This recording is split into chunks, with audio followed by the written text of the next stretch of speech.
The Nick Scott Effect. The Nick Scott Effect. Available everywhere podcasts are found.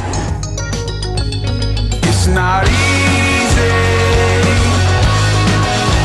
I don't feel the things that I felt anymore. And I won't dare just to hang my head. You know I can. My hands are tied. Thank you for joining me. We're just going to dive in. That's what I do with these. There's not anything super formal. We just hit it and roll. Are you standing, or do you have a stool or anything? Man, I'm standing up. I'm here at my turntables. I'm hanging out the Rain 12. So, real DJs don't sit down. So that's why I'm here hanging out. I want to be here present. I feel offended. I'm sitting down.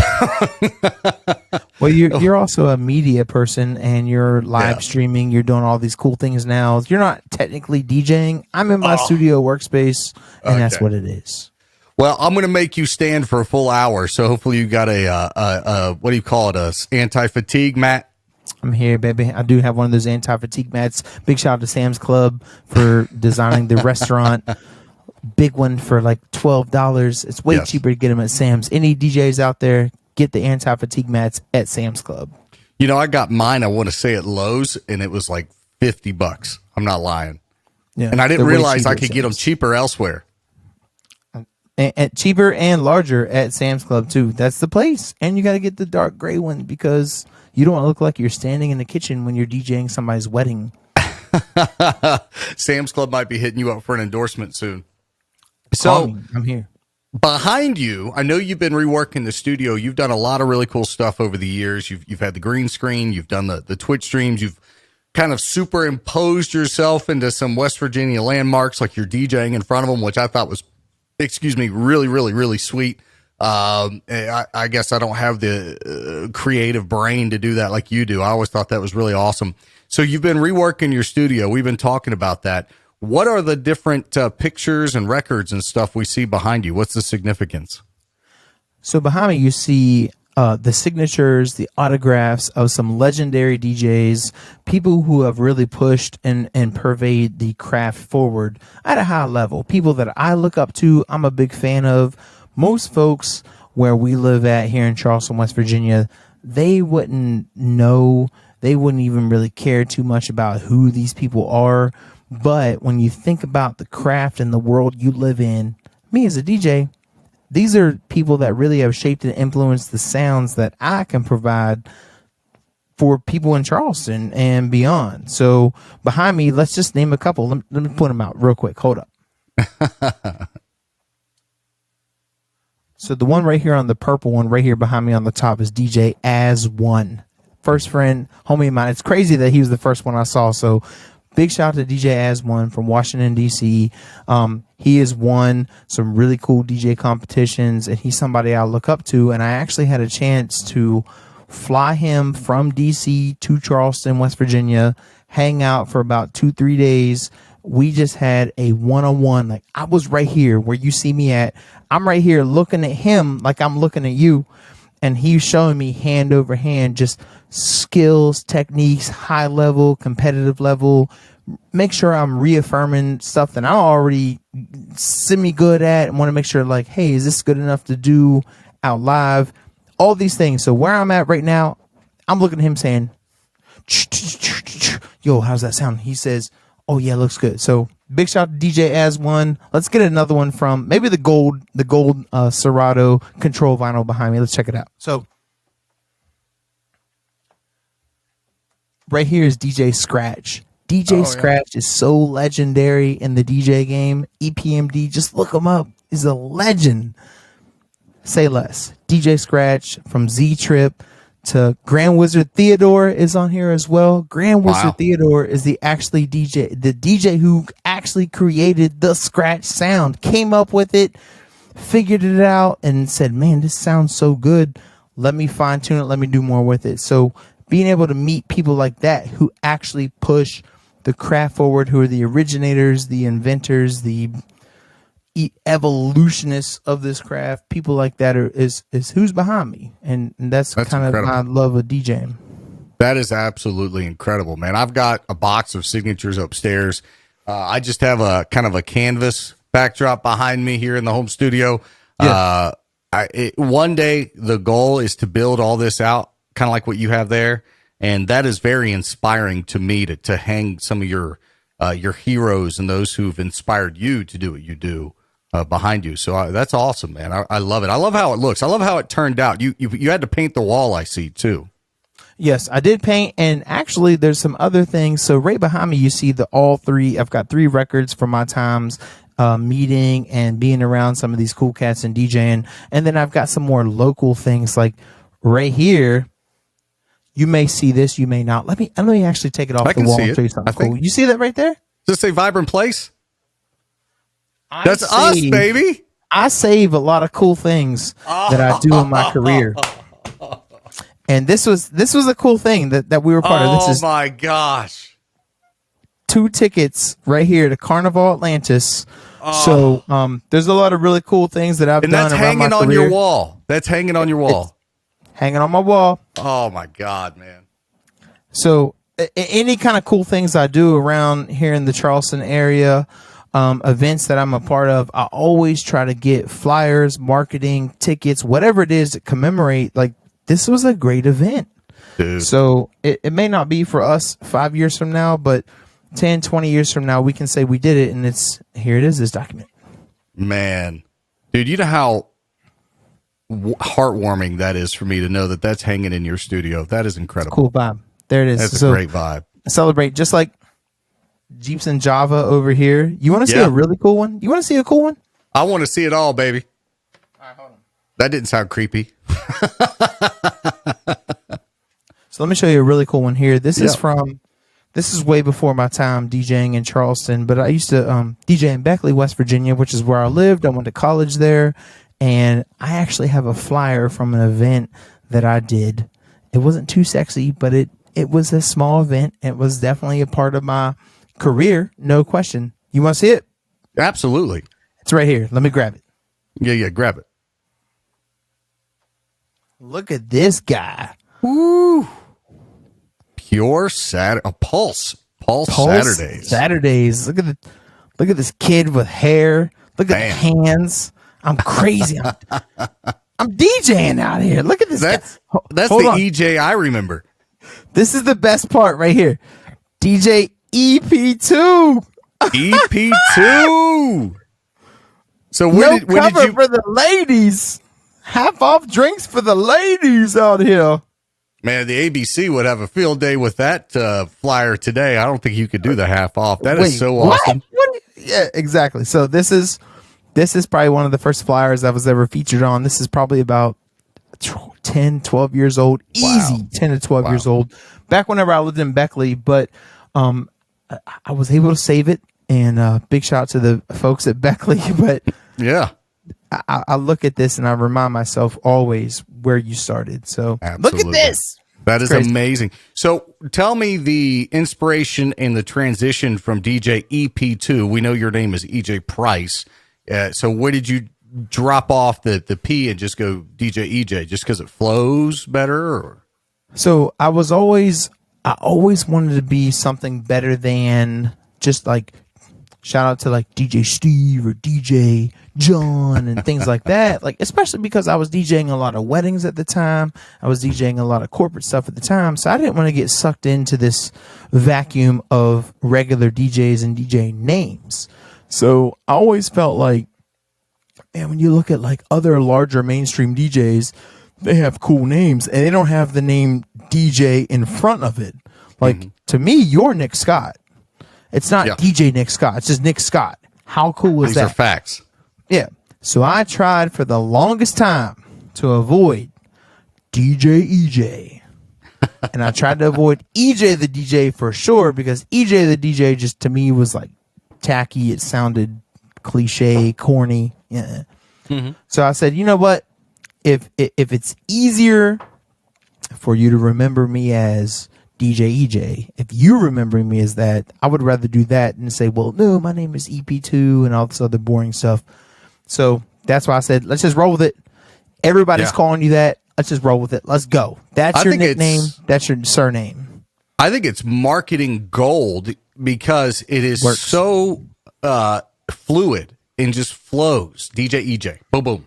I mean, and it's the great thing about, I love good marketing campaigns. I love good advertising. I guess working in the industry so long, but when you have something that you can stick in people's minds and brains and get through all the other noise of life. So when they're looking for a DJ or they're scrolling their socials or whatever, and that DJEJ can stick, amongst all the other distractions, to me, that's marketing gold. That's so right. I think you definitely hit a grand slam by moving to DJEJ. And, I didn't hit a grand slam. The people hit a grand slam because I finally just folded and said, all right, let's roll with it. That's what it is. I'm tired of fighting it. I'm okay with it. We're going to do it just like that. And here we are. Before we dive in a little deeper, I want to give a shout out to our mutual friend. He has started his own podcast. It's called the Bourbon Podcast. A very good friend of mine, Ben Salengo. My boy Ben. What? So Ben started the Bourbon Podcast. It was number 5 on, I think he said number 5. Ben, I'm sorry if I'm giving you the wrong name, but on Apple's hobbies podcast category. And and my friend Brandon Lowe, who I worked with in radio as well, is his producer. So to kind of celebrate the podcast, he went to Buffalo Trace's distillery in Kentucky. He got to tap several barrels, I think 5, 6 or something, and he got to choose which of the bourbons that he liked. So they took the cask that he tapped and bottled it for him, and he was nice enough to give me one of those bottles. So this is one of the bottles. That boy Ben, he's tapped. good. So I told him, to show some love, and I love this podcast game. Here's to you, my friend. Congratulations on the podcast and stuff. Man, delicious. big plug to Ben. Oh my gosh, I didn't know he started that podcast. So here I am, like as a Charleston DJ and yourself, and I'm like, oh, man, where can I tune in? Where do I check this podcast out? He's on all the platforms, and at first he told me he was afraid to do video, and he just went by Ben, and he was afraid to kind of let it be known that it was him because he is in politics and politician and kind of the what's the word I'm looking for? The viewpoint of liquor, alcohol, and him being a politician. Correct. But I was like, dude, listen, it's like bourbon collecting is a hobby. I collect bourbon. I made this right here is the first glass of bourbon I've had in a week, and I probably won't have another one for another week. There folks out there that struggle with substance issues, sure, but I think most of your bourbon collectors and bourbon enthusiasts are recreational, and they just like to collect high end or very good tasting bourbon, and those are the clientele that are tuning in to the podcast. So I was like, dude, you're fine. Like, I don't think that's going to give you any type of repercussion for using your name, even though you're in the political spectrum. And he did. So now he's on video. He built a studio downtown. He's got an actual podcast studio he's building. I'm very jealous. Yeah. He's killing it. Oh, someone's trying to book DJEJ. It's my uncle. My uncle Fred Locke from back home. I'll just have to silence this. Thank you so much, Uncle Freddie. We'll call you back, baby boy. Catch the podcast, though. Make sure you stream and tune in. You get to see yourself, Uncle Fred Locke. Uncle Fred. So I wanted to give Ben a shout out, and I'll sip on this while we talk. Man, big shout out to Ben. This month, the month of April, is an important month to me. I've been celebrating with a lot of folks who have been inspirational to me and shared in this journey of mine. I got my very first gig in broadcasting and the DJ world in the same year in 2003. I got my very first DJ gig in April of 2003. I got my very first radio gig in August of 2003. So 20 years. And in the last, well, thank you very much. In the last 3 or 4 years, maybe even 5 years now, you could tell me if I'm doing my maths wrong. Mm-hmm. I don't know if there's been anyone more influential or inspiring to my DJ career and my DJ path than EJ Price. So I wanted to have you on and show my gratitude and my love to you, and above all else, because one day these DJ gigs are going to stop. I'm going to get too old or just say I'm out of the game, whatever. But what's important to me is the relationships and the friendships that I take with me. And I definitely know I have that with you. So I wanted to have you on and celebrate and just talk some shop over the last years. You could rib on me and tell some funny stories if you like, and just talk about the game, man. And right there shows it, the vibrant place picture you got hanging on the wall, man. That's incredible that you have a piece of us on your studio wall. That's incredible to me. For sure, man. It was something that I love to commemorate. And this 10, 11 years that I've been here in Charleston, West Virginia, has been so impactful on my life. I say that now as if I was 70 years old and remember what it was like 40 years ago to live here, if I'm still here, right? And I think of the introduction of, I always was a DJ, but the introduction of business DJing, the introduction of other DJs also DJing, I went through so many experiences, we'll say, with that. And it was like, you were such a part of my early influence. I remember you and Woody Woods, when I first came to Charleston, I listened to the radio as if I was like some 50-plus-year-old just, person that listened to the radio for all things news and current. And this was, again, 10, 11 years ago. I didn't know where to start. I was just a young DJ that was doing events, like private events and small birthday parties, things like that. But I always aspired. I felt like the radio was the highest you could go. The radio was such a big deal. So I listened to where you were at, and I listened to where Woody Woods was on. And I always would be like, man, if I could just be like as cool as them. And so our paths have crossed. They've intersected. They've paralleled. They've crashed. And then they've also been complementary. And so for you and I, Nick, has been complimentary in these last couple of years, and it's been such a positivity in our relationship and in our friendship and our DJ-ship for sure. Mm-hmm. Because I never DJEJ, EJ Price, never got into DJing because I wanted to be a rich DJ or because I wanted to be the most popular DJ. I got into it because I love the craft, and that's how it transferred over. And so time allowed for that. Yeah. And you've done very well, and I think you've far exceeded me in the cool factor. So you mission accomplished. man, just hanging out, man. I just have my own little vibe that I do, and I push forward. And I've been fortunate enough that the people of this region have accepted the energy that I give. So Woody's still doing his thing at the beat. I actually had him on the podcast, and when Spotify gave me my year-end review, he was the third most listened to podcast that I did in the year of 2022. So shout out to Woody on that. And we're going to have him birthday too. Yep. He just had his birthday. He had Kid Capri DJ it. He's a legend in the game. And, so shout out to him. And he's keeping strong. And we talked about it. I think he's got a few years left in the radio game, and he might do something else. He talked about, and this is going off memory, I'd have to go back and listen to the podcast, but he, in the podcast, he mentioned maybe going to like real estate or something like that. Dang, so, all right. And when I left the radio station I was at, I knew I wanted to take DJing more seriously because, quite frankly, the DJing was I was more passionate about it. B, it was far more financially lucrative for me and my family. And C, I wanted to get into the podcast game because what's great about podcasting is I'm my boss.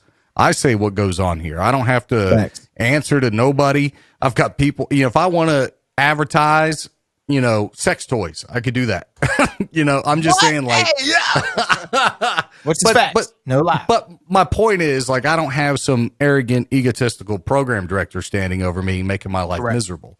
Anyways, Woody's still doing his thing. Shout out to him. Woody and I, it's a funny story. When I first moved here, we were cool for what we were. We were acquaintances. We weren't close. But like happens in even our industry in the DJ world, competition got the best of us. We butt heads, we clashed. I wanted my radio station to be number one. Right. He wanted Right. his radio station to be number one, and F that guy, screw that guy. When all that ended, when I was like, hey, I'm taking a step back from terrestrial radio. I can't remember if he reached out to me or I reached out to him, or maybe we ran into one another, but it was like, I remember when we ran into one another, there was an embrace. Like, he just came up and gave me a hug, and I just gave him a hug back. And from that day forward, man, like, I consider him a radio brother and a brother to me. And we've shared that camaraderie. And it's great having folks like him in your hip pocket, because if you need to bounce an idea off of or bounce something off of, you could shoot him a text and be like, hey man, what do you think of this? So it's in our story similar. We butt heads back in the day, and now I've told people I don't know that I have a closer friend in the industry than EJ Price. It's crazy how life has those twists and turns. Correct. It's a cool vibe. It's something that I didn't know, man. Again, when I came into the DJ game, I really thought that it was like who I was with was the company I was with was, we're the best. We're the best. We offer the best. We are the best. And that was all aesthetic. It wasn't really character, and it wasn't really technical DJ based. And it wasn't like, we weren't the best at that. And when I was able to break away, I felt like, man, what makes you the best is like having good character and having actual DJ skills and being able to actually rock parties on a high level. Yes. You're right. And I think so. That's something me and you both have had to learn. I think me harder, because I have a hard head, is character is very important. And having an ego, no matter what in the DJ world or even the radio world, there's ego. It's just inherent to these businesses, but an out of control spiraling ego does nothing but cause you heartache and problems in the industry. And one thing I've learned is when you get that in check and you pay people respect on their talents, man, you can have so many friends and so many great colleagues that back you up. I had a friend one time that told me, you don't get paid by the scratch. And their dad had actually told them that. And that, to me, at one point was like, oh, that makes sense.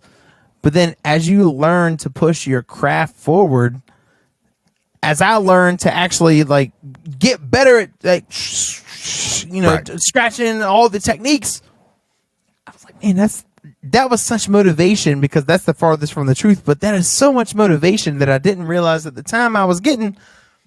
I don't want to be just a regular run of the mill DJ, right? That, to me, that's not DJing. A DJ is somebody that really wants to pour into this craft. Just because I'm talking to you on a nice camera right now, I'm looking at it, talking to you. But by no means do I go out and say that I'm a videographer. By no means do I go out and say, hey, I'm a photographer. True. I stay in my lane and I know what I'm good at. So what I'm good at is DJing. And that was the biggest motivation to say, well, if I'm not paid by the scratch, how can I get paid by the scratch? How can I get paid to mix and sound and be way different than just another Walmart DJ? Because when you go in Walmart, you know what you're getting. You know you're getting the same stuff, the same price, the same place. Yeah. McDonald's, the same hamburger, the same style, the same Coke, the same straw, everything. I didn't want to be that. I wanted to be an artist. I wanted to be somebody a little bit more adapt to a different sound. And that was something that really drove me to create this lane. What I'm most proud of you is you got the understanding, and trust me, we all do this. Everybody in the entertainment, especially DJ industry, does this at some point. Now, some guys never learn and they never get out of it. And guys like you and I do. And I always try to preach this, is quality over quantity. It is so easy when you become a DJ, or it's so easy if you're what we call in the industry a multi-op. So you are a guy who starts a DJ business who hires other DJs. We have them all over the country. Some very successful, some kind of flounder. But a lot of those multi-ops, where it's a company with a lot of DJs, they strive on quantity. How many can we do? How Correct. many can we slam in a year? Correct. I've seen many of them post on social media. We did 400 weddings last year. I'm Correct. sitting here thinking, you can have it. You can have all the 400 of them. No. And now there was and you could tell me in a second if you feel the same. There was a time in Nick Scott's career where I would have said, yes, give me all 400. But Correct. after I remember one year I did, I think 70 events in 1 year as just me. And I was so burned That's a out. lot. That's a lot. I was so burned out. I think it was like 2012. My wife was pregnant. I knew a kid was coming, and I was like, I gotta work, right? But I was so burned out and fried. And I think it was somewhere in that period that I realized I would rather do 10 or 15 awesome parties and they'd be bangers and making paycheck than ever do 200, 300, 400, more or less ever hire multiple DJs to work for me. Right. So I always try to preach to people, it's the quality. It's the quality of the events that you're booking. Even if it is a wedding, I'm not knocking weddings, but it's a quality wedding. You have a quality client, quality venue. It's not just rack and stacking events in someone's backyard. You know what I mean? Does any of that make sense at all? That makes a lot of sense, and that's been the hang up for sure, and it's been the frustration by any means whenever you get like the wedding wires and the knots and these places like that. Like we do weddings as well, Nick, you and I, and other single DJs and other people who really push quality over quantity. And Absolutely. with that, the frustration comes whenever it's a pay to play type of setup, and you're watching me right now in my studio. We're recording right now, but what you don't see is me watching YouTube videos on learning how to cut, scratch, mix, and doing certain things to push things forward. Mm-hmm. What you don't see is the fact that I'm here learning how to take certain songs that don't make sense and make them make sense, or blend joints and take certain songs that sound certain ways. You don't see that. Mm-hmm. So I don't pay to play for recognition. So what I'm saying is, all that to say is, in West Virginia, this state alone, we have people that pay to play for votes and pay to play for the best of. Yeah. Well, What quantifies that? Well, one thing that's always aggravated me, I understand that there are groups for business For sure. socializing, business partnerships. I mean, I have partnerships with businesses. You have partnerships with businesses. And I get that. And I think there's a time and place for it. But when you Correct. enter in a business group that says you are the only DJ that could be in here, you are the only florist, you're the only law firm, you're the only whatever, and then the people inside that group are only allowed to use that lawyer, that florist, that grocery store, that DJ. To me, and I don't cuss a whole lot anymore these days. You and I know I've been kind of trying to get back right with the Lord, but that's bullshit. It's what it is. Because if I'm Joe Blow grocery store owner and I subscribe to this business group, and you're telling me that I can only use this entertainer over here. Now, granted, they may be an okay entertainer, but you're telling me I don't have the option to hire a DJEJ to come do an event for me? Of course. You know what I mean? That's the type of stuff that aggravates me. Especially if you come from somewhere different and you feel like you know better. Because you might have, everybody has their own preferences, right? You might come from Clarksburg or Morgantown and say, hey, DJ so-and-so is like, this is the man in our area. But what if you come from those areas and you want to go to the Greenbrier or Charleston or some place, and then they say, well, this is, which most places say this is who we recommend, and they push whatever. But there are some places that say, hey, this is who you have to use. But if you come from somewhere feeling like you know better, no matter what that better is, that's like backwards whenever it comes to the absolutely opportunities for legitimacy. Well, every venue has a vendor list, and the reason they have a vendor list, and it makes sense because I used to keep one too, but then I thought it was stupid and I stopped. Now I have people I'll recommend that I know in the back of my mind, but Of course. Super a lot of homies out there. vendors, exactly. A lot of vendors out there, they see a lot of different, I should say a lot of venues and vendors have a vendor list because they work with a lot. So Yes. they see the ones that are not so good, and then they see the ones that are good, and they want, everyone wants a successful event. Everyone wants a positive experience for their paying client. So the vendor list is important because if that is that vendor or that venue saying, I've worked with this person and they'll kill it. What I have always had an issue with, and I get it, it's business. It's a capitalist society, and I'm all for it. I'm a supporter of capitalism.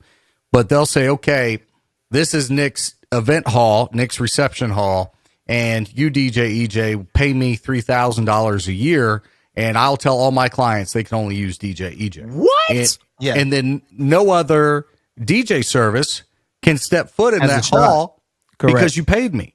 And that's where I have a problem, because you're really limiting some very talented individuals from coming into that space That's right. Doing a That's where great the job. frustration lies. Yeah. No question. and No providing for their families. Yep. So where do you feel like you have an edge over some problems like that? Just your talent? I feel like whenever I'm doing more corporate things, because I'll do weddings, so the vendor list thing is something I'm always happy to be on a vendor list. Cool. I'm down for it. But I always mention to folks like, hey, like the wedding, refer me if it's this kind of wedding. If you know it's going to be a party, if you feel like the crowd is like WVU grads and Marshall grads, and we got 150 to 250, 300 people, even 100 people, but like we're here to get down and party, and like this is what we want. I always politely ask my folks like, hey man, if you can just kind of keep me at that tier of reference for weddings. And then DJ EJ more focuses on corporate, municipal, public, even private parties that are more unique. I don't want to be the wedding king by any means. That's too easy. Yeah. Wedding king meaning, yeah, I did 30 weddings this year. Who cares? I could tap in and do 30 weddings in a year if I really took it serious. I could go to all the wedding expos. I can go to all the little meetups. I can do all the networking, everything I can, and get weddings. I just choose not to. It's not really my specialty. It's not my cup of tea, we'll say. It's not what I'm really interested in doing a lot of. Now, if you come to me and say, hey, EJ, we don't know each other, right? Hey, listen, I saw this podcast, or I've heard of you before. I've seen you play at XYZ event, public, municipal, corporate, whatever. We'd love to have you. We feel like this is a good fit. I'm always definitely down to do that, because this year in 23, I have maybe 8 weddings versus last year in 21, 22, I was probably running 20 plus. So as the years go on, I've been able to figure out what I really want to specialize in. It's like a doctor. You got me curious now. Yeah, it's like a doctor. I don't want to be fixing bones and stuff. If I'm a cardiologist, like I would rather be doing heart things and cardiovascular things. I don't want to be out here doing skeletal muscles and things. So I'm curious how many weddings I have. I know there's some dead air here. 10, 11, 12, We'll edit it 13, out, which is fine. 14, 15. No, we'll keep it. This is real. 16. No, wait. This is a great time to say, listen, everybody, Ben Salengo has an amazing podcast that you can catch. 17, 18. Number I've got 5. 18 right now and 23 and about 10, 15 private stuff. So, my wife and I were talking. I think the sweet spot for Nick Scott right now, 40 years old and, been in it 20 years. I got a 10-year-old, soon to be 10-year-old, and soon to be 5-year-old. I think somewhere around the 30 mark for events in a year is the sweet spot for me, because I could still go out, do something that I love, something that I've been passionate about for so very long, but also be what is most important to me, and that's a husband and a dad. So I think, the sweet spot for me is like 25 30, somewhere in there. For sure. No, I'm down with that. And that's been a benefit I never thought existed. I never knew it existed. I didn't think it didn't exist because I never knew about it. But this year was the first year that I've looked at the schedule and thought, man, I don't actually have to DJ every single weekend. I don't have to actually be a part of everything that goes on. I want to be, of course, as much as I can. Right. But if I'm not DJing this weekend, I'm okay with staying home and playing Call of Duty. I'm okay with watching something on Netflix with my wife. I'm okay with that. Me and you will squat up on Call of Duty, and as I remember, I've always got to have your back because you're not very good. But it's okay. It's okay. It's okay. Don't put my public information. Don't make it public. Here's my private information made public. No, I love Call of Duty. Call of Duty is one of those things. Me and my boys, it's a good stress reliever at the end of the day, and it's fun to jump on with your homies and play video games. So I'm glad you and I get to do that. But you're right. It's cool to get on like late at night whenever after you've had a good solid day of whether it's sending contracts, answering emails, talking to clients, whatever it is, making dinner, hanging out with kids, whatever you might do. Sure. And then at 8 o'clock, 9 o'clock at night, you're like, oh man, I got a quick hour and a half, 2-hour jam. Let me knock us out. It's a good time to cap the night. You, I feel like are one of only in the West Virginia market where I could say we've done a lot of the same events. You and I have both rocked hundreds of weddings, if not more, in the state of West Virginia. Right. You and I have been exclusive to some pretty premier events like Carnival. We've done Carnival together, which is one of my favorite memories of you and I. Right. We both have been a part of events like Girls Night Out, the Ronald McDonald House Gala. Once you start doing all these events and you get in there, you're not in there forever. Events always are evolving. They like to use different entertainers and different talents, and then they like to pivot to something else and try something new, which is great. I'm a strong supporter and encourager of that. I've often found myself wondering, how do I evolve? Like, what's next for me? And what's I feel like next for Nick Scott, at least at this stage of my career, 20 years later, is getting into the concert world. So this year I've got 3 concerts I'm opening for right now, and I've got 2 I'm in the works for now where I'll actually open for national recording artists. So I explain all this to ask a question of what do you feel is next in the evolution of DJEJ, having done all these similar events as I have? Here in the Charleston area, I've done everything that you've mentioned. I've done a lot of major events. I've done the Levee twice as a DJ. I would love to do it by myself as a solo act or as us as Vibrant Place. That's really like the primary goal when it comes to like Charleston. But what's next for me on a bigger scale is networking in bigger cities, which I've already began that process. I really am wanting to travel and do the carnivals, the girls' night outs, the levees, these major municipal corporate events. I want to do them in other cities as well. I feel like the resume is confident and it speaks for itself. And I would love to be able to just meet the right person at these events. Say I go to like a Chamber of Commerce event in Columbus, Ohio, and I meet maybe the Jane Bostic of Columbus, Ohio. Big shout out to Jane. She has been hugely influential for both of our careers. Oh, absolutely. But yeah, like what if you meet the Jane Bostic of Columbus, Ohio, and you can go and say, hey, I'm from Charleston. This is what I've done here. This is my resume for the city. This is also my resume on a private, nonprofit, corporate level as well. I'd love to have a crack at this. I feel confident enough, and I am working on that now. So that's what's next is to spread my wings. Right there you go. Well, and what sucks for us is I believe you're wildly talented. I've told you this. I'm not trying to stroke your ego, but you are. You're very talented. Thank you. I feel like I'm okay at what I do. I'm decent, So guys like us in a smaller market like Charleston, there's only so high. There's only, the ceiling is pretty low. God love Charleston. God love West Virginia. This is where my heart is. But the ceiling is low. So unfortunately, you either have to settle in some form or you have to go somewhere else. And it's funny, I had Doug Scaff on just a couple weeks ago, and they were talking about how the legislature is trying to keep college students for that same reason. Keep them here because there's only a certain high of a ceiling that a college student can stay or get a job, and then they have to go to Pittsburgh. They have to go to Columbus. And I feel like the same is for us as DJs.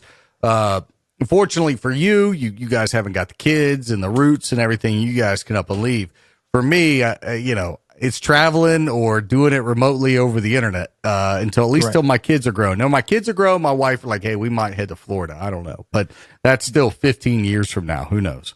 The reality is that DJEJ and my wife, Sheena, have an opportunity to leave the Charleston area.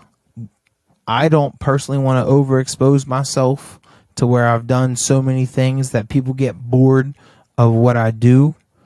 The balance is I always try to refresh myself. I try to stay current. I try to dig back and pull things out that you haven't heard before and try to always stay relevant. But the biggest thing is, if I overexpose myself and I've done everything so many times with that same understanding, sometimes they're going to say, hey, we want to spread the love to somebody else. We want to go somewhere else. Okay, cool. What's my backup plan? Sitting home and not making any money is not a backup plan. So that's why I say 2024 is whenever my wife's contract at CAMC is done. And we've thought, what if we went to Pittsburgh? What if we went to Columbus? What if we went to Martinsburg? What if we moved somewhere else? Because there's so many more people there and there's more events and happenings going on that sometimes you don't want to be like, man, DJEJ did Girls Night Out and Carnival and Ronald McDonald and Capital Market. Oh man, we're tired of seeing this guy. That's my biggest fear. I don't want that to happen. So when I feel like it starts doing that, then I'll know it's time. So that happened to me several times where and me and you talked about this. You said it's happened to you as well, where we've been booked for an event in another event in the same year, two big events. And then in the next year's planning stage, they said, well, we don't want our event to look like this event, so we're not using you this year. Correct. And to us, just as an entertainer, like I could give a shit about, whatever the marquee event is. I mean, yeah, there are some events out there that I care about that are that their causes are close to my heart. But at the end of the day, I'm purely an entertainer. So I want to entertain your event. It doesn't matter if it looks like the other one or not. I just want to entertain it. I want to be there. I want to be a part of the conversation. And that is so frustrating. It's frustrating because it's hard to explain to somebody who doesn't really know what you do. What you can do. And to say like, hey, I could do one marquee event at one weekend and the next weekend do another one and play totally different styles and sets of music. It's hard to explain that to people if they honestly don't know the details of what real DJing is. Yeah. It's just more of like a entertainment level, and it's not frustrating at all. It's just more of, man, I wish if you would just hear me out, you would understand that it won't be the same. I could do Girls Night Out one weekend. You could do Girls Night Out one weekend and do Carnival the next, and do the President's Ball the next in DC, and none of the three would sound the same because us as creators and artists would make sure that I don't want to play Bruno Mars into the Electric Slide, into the Macarena, into Uptown Funk, into Michael Jackson, because I do that same crap at a wedding. Man, if you play in the Macarena, I'm taking your DJ card from you. So I might play the Macarena, but I might mix it up a little bit different than what you're used to. So but that's the difference. You are so right, and you make a great point, because I could think back to sets I've done opening for Craig Morgan or opening for Little Texas, and doing Girls Night Out for 5 years, doing Carnival for whatever. I think I've done that 5 years now. Every one of those events, I planned music and built music differently. No show sounded the same. No one was alike. And that's hard for people. They just see Nick Scott or DJEJ is the DJ. So they think, oh, it's going to be the same show. Oh, no. We were just there last week. No, it's a different show every time. It's a whole different event. It's a whole different energy tonight. Absolutely. So while I still got you for about another 10, 15 minutes, or we could stay on here as long as you want. I don't care. But are you hooked in? Can you maybe play a little, scratch a little something for us, or not? You know what? This were is you live, ready? Were you prepared for that question? Listen, was I prepared? There's an artist from the Charleston area. Okay. She goes by the name of Garden, which I DJ for Shalem. Big shout out to Shalem. That's super homie, amazing artist. And I've also been behind the homegirl Garden. I wanna go way up, way up. She's amazing. Like so we gotta definitely do this. Let me know if you can hear this right here. Got the echo out. Yeah. This right here is Sunflower by Garden. It's an amazing track. Check it out. I wanna go way up, like the stars at night. Make them pay up, cause I raise my price. My name up, cause they like my heart. It's a vibe, it's a vibe for. I wanna go way up, like the stars. I love this track. I love this track. It's a vibe. It's so good. My name up, cause they like my heart. It's the vibe for me. I like it. Sunflower. Check her out. She's amazing. I like how it says it's a vibe. So you need to reach out to Garden and ask her, can that be like the official Vibrant Place theme song? Because it's a vibe. I mean, it easily could be, because she is so talented. She has another song called Chance. I absolutely am obsessed with the energy on the song Chance. I play it every chance. Honestly, like no pun, every chance I can, I play this track. It's so good. Chance by Garden. It's so funky. Let me see if I can. We'll check her out. Yeah, for sure. Now, as we talk about music and you DJing with music, during the pandemic, you were heavy in the Twitch stream. You had the green screen. We talked about that. Here in the last couple months, you started this Will It Mix segment, which I think is freaking awesome. So with the studio rebuild and you redoing some of the stuff there with your camera, will we see, and I'm hoping the answer is yes, because I'm a fan, will we see more DJEJ video viral interaction on social media? Absolutely. That is exactly what I'm working on and just set up. And today is my first time ever using this for this type of interaction. Mm-hmm. This has been a great time to be able to test run everything. I've live streamed one time to do a big shout out for my friend Matt Mullins and the Bring Downs, but Will It Mix will return absolutely within the next month. There's no question. I made sure everything was so streamlined. Click in, turn on, flip switches. We're good. So it's that awesome. Fast. Will It Mix 2023 will absolutely be back. Check this out. Here's another viewpoint. I don't know if you can see. Let's see what it looks like. Hold on. Flip. Oh, he's got a switcher. Does it change? Does it change? Oh no, it doesn't change. Which is fine. Oh, it did change there. Yeah. Oh man, so yeah, the I software do have I'm using. Yep. Which is fine. So if you tune in, I've got this stream deck right here, and on my actual live stream, I can change different camera angles. I've got different cameras around me, which you can't see, and then I use them right here and just do different things on my actual live stream. So be ready for that. It's on Twitch as well. Play DJEJ everywhere. PLAY DJEJ. Instagram, Twitch, Twitter, which I don't use, Facebook, AOL, MySpace, whatever. I could absolutely see, and I was reading an article about this a couple months ago where there's this new industry, there's this new need for virtual DJs. So say, again, we'll go back to what we talked about 20, 30 minutes ago, where I'm Nick Scott Corporation, and I'm having like a virtual conference for my employees, and I could hire you to stream into, say, through a sound system or something I'm having in a conference room. So what I'm looking at right now of DJEJ would be coming through, and I could pay you to stand where you're at right now and DJ through. Have you thought about doing that? I never have. I didn't know that actually existed. I knew that it was happening during like COVID times. People were like trying to just figure out how to do whatever they can. And I didn't know so I would definitely do that. Put me on a Tuesday in Miami. I could. So your website's playdjej.com, right? Playdjej.com. Everything is playdjej. I got lucky with that handle. What I'm thinking is, and I could be wrong, this might be something you want to look into. You could definitely maybe put something on your website to say, hire me for virtual events.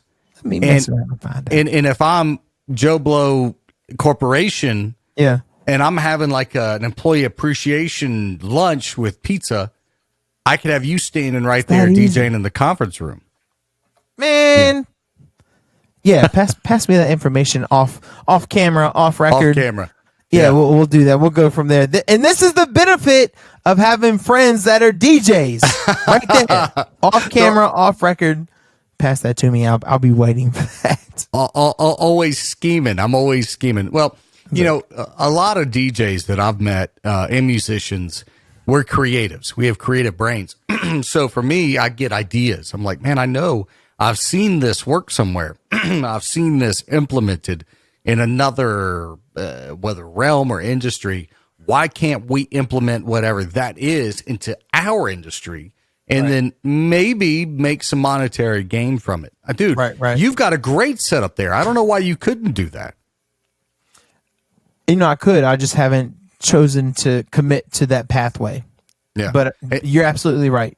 And you've got probably one of the strongest networking guys in West Virginia in your corner, and Jim Strawn. So I'm sure he could help you push that out to all the corporate people. Couldn't do it without my guy. Jim Strawn has been so influential. A lot of people ask, how has DJEJ been able to get to the heights and the opportunities that I've been able to do in the last year? For sure, Jim Strawn has been a large part of that because he believes in what I do. He understands. He speaks my language because I taught him the DJ language. I taught him how to talk to decision makers and people who traditionally were afraid, right? I'll say afraid. I don't know the real terminology or the real definition, but they were, when they think of DJs, especially here in Charleston, West Virginia, you think of a DJ, it's like, oh, we don't need that. We don't want booty shaking. We don't want to party. Jim Strawn is the liaison for me to say, I mean, Jim's old enough to be my dad, which is a great opportunity for him to say, it's not like that. Hear me out. It's not like that.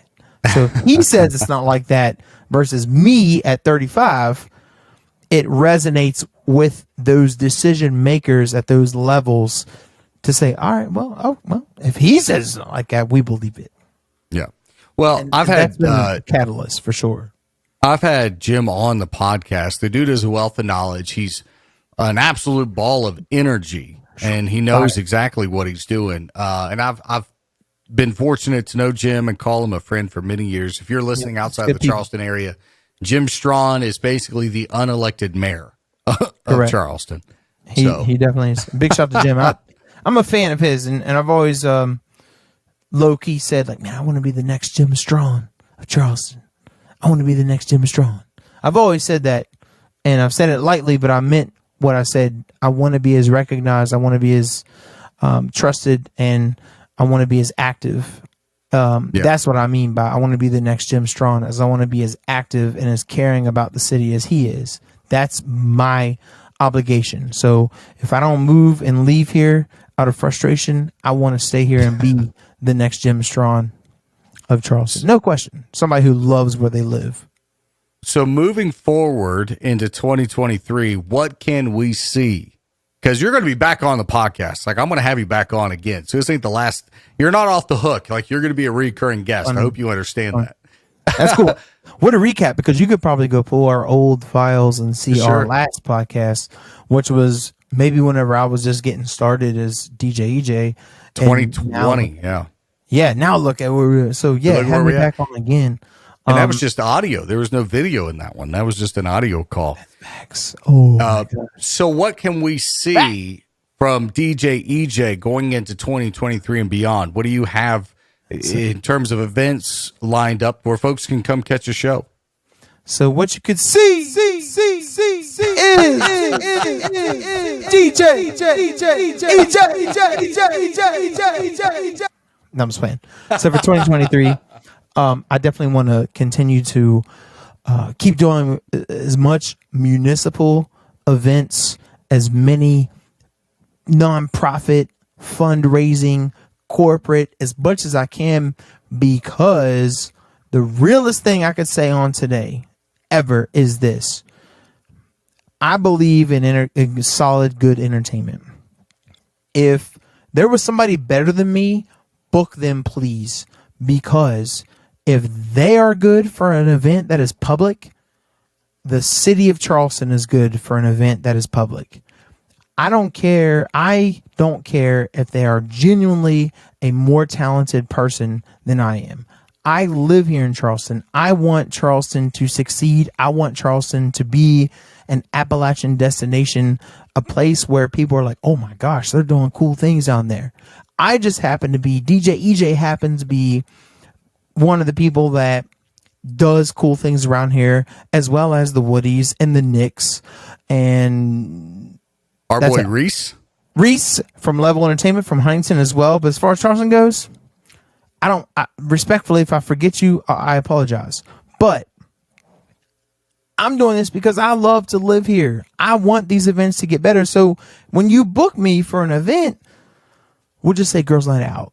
I'm not just going to prepare a week of and say, well, here I am. I'm just going to play a bunch of songs about women empowerment and having a good time and just keep it clean and just have fun. No, like, I really spend time preparing for any event that I'm booked for. I've got the West Virginia State Gala this Friday. I've been preparing for that musically because that's what they're leaning on me for. We're calling you because you're a DJ. Sure. We need you to show up and play the good vibes. Absolutely. So, and if I just happen to be the person that they call, if I show up and elevate the event, do a good time and make it pop, make it happen, who wins? The whole event, the city, the venue, everything. It's not about me at all. So that's where my heart's at. I love it. And, you know, we'll end on this. We've been together almost an hour now. Yep. One thing that I hope you and I can be a testimony and or a tale of, you know, there was a time period between, I'd say 2012 and maybe 2019 where DJEJ and Nick Scott weren't on the same page. We weren't on the same sheet of music. And you were working for a company you had mentioned was very adamant about the pride and we're the best kind of mentality, and that trickled down from the top to the DJs. And there was a level of kind of we're the best and you're not. And then I was reciprocal in that, you know, I thought my shit didn't stink. I thought I was the best, and who are you to say you're the best? I'm the best. So it was this like ego just clash fest, and it was gross and it didn't feel good, you know, and all this. And then in 2020, somewhere in there, 2019, 2020, I don't know if I reached out to you. I don't know if you reached out to me. I forget how it happened, but the point is the what's most important is we got in contact with each other, and well, letting Nick and EJ just organically become friends, and then let the business of the DJ industry just come when it came, was very important. And I wish and I hope that other DJs and other musicians can see we're not, ego is not that important. Thinking you're the best or you're the highest of whatever, that's not important. What is important is how we treat one another and the respect that we give one another, and the relationships and the friendships that we build with one another. That's what's important. Because if I quit DJing today, I know that I'm still going to be able to call EJ Price and be like, hey, man, let's play Call of Duty. You know what I mean? So I'm hoping you and I are a story of putting ego aside, putting bullshit aside, and just being good to one another and treating each other well and being friendly with one another, and let all that other stuff just organically come how it comes. Does that make sense? Sure. For sure. What keeps me humble is our story. Exactly. And going to other cities, traveling to expos, whatever it might be. If you think you're nice at DJing, you think you're nice at whatever you do, leave your area and you'll find out. Mm-hmm. And you'll be humbled real quick, or you're going to be forgotten about real quick. If you're humble enough to learn, you definitely will exceed. And those things, because I lived in a bubble of DJing for so long, and it wasn't until I started traveling and until I started forming relationships with legit DJs, you find out you're not as good as you think. Because there's always going to be somebody way better, way more talented, way more technical. But the humility is, hey, man, I don't know how to do. Can you show me how to do for the right reason?